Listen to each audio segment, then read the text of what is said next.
Welcome to Sweet Life Beat Life. We hope this video helps. In this video, I will show how to make salmon steak, only way.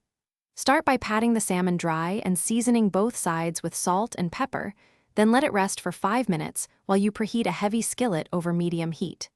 Use a neutral oil with a high smoke point, and when the pan is hot, sear the steak's skin side down to get a crisp exterior before finishing gently. Begin by rinsing and patting the salmon dry, then trim thin edges so pieces cook uniformly.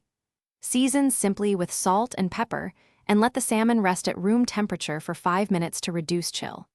Preheat your skillet so it is hot but not smoking, and choose an oil that tolerates heat to form a quick sear that locks in juices without overcooking the center.